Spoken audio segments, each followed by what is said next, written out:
So BMX has always been known as extreme, but now we talk to the future of the sport, 3 national hopefuls that are currently ranked in Alberta. I'm ranked 7th in Alberta right now.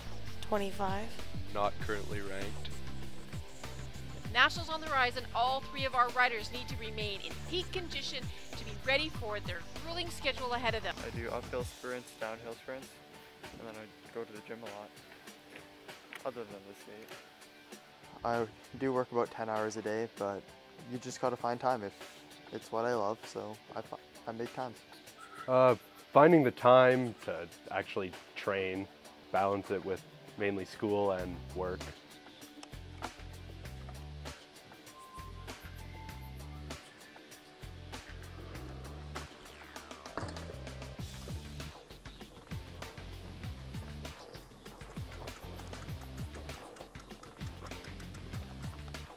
With all this being said, the ranking systems are very confusing. Brandon explains it for us. There's kind of 2 in a way, I guess. There's the UCI, which is the main governing body for everything, for all of the Olympic events and world events. But then in Alberta, there's the CCA and ABA, which do their own thing, but there is a point where they transfer between the 2 at the national level. Brandon Ulrich has worked hard to move himself up the provincial rankings after not being ranked last year.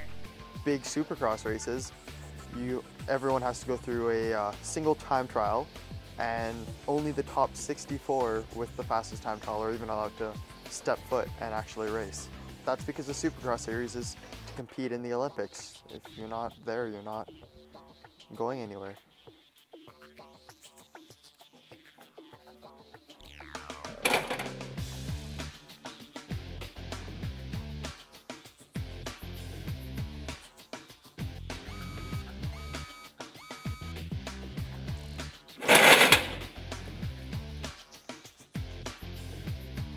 In order to stay competitive, they have to gain sponsorship. And that's a really different game. To get sponsored, it can go either way. You can go up to them and try and show them, hey look, this is what I've done. Kind of like handing in a resume to a job. You show them what you've accomplished, and if they like what they see, they'll sponsor you. But then there's also other times where they'll come up after they've watched what you've done and will ask you the same thing. It's pretty tough to get sponsored. It's difficult to find sponsorship when you're not ranked very high.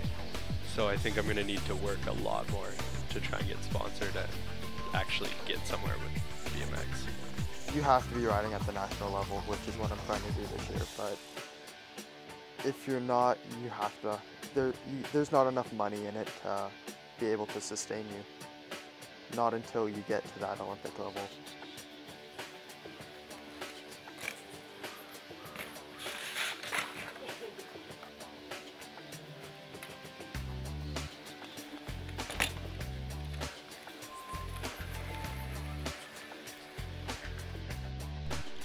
With being at the top of Alberta, Brandon has his sights set on making the Olympic team in the near future. Just become an elite, so being just in a challenge class where you're only racing the same people the same age as you makes it a totally different competition. It's way easier to just race one age than now I'm racing anyone from 18 to 30. Where there's way better riders coming out, there's more, and the sport's only going to get bigger and have more competitors, just to make it a funner, faster, harder sport. If you're not training every week, every day, you're falling another place behind. actually only have to go and race one race in the entire year, and you have to qualify top 8. But if you're not riding all year, you're not gonna make it. It's just too difficult.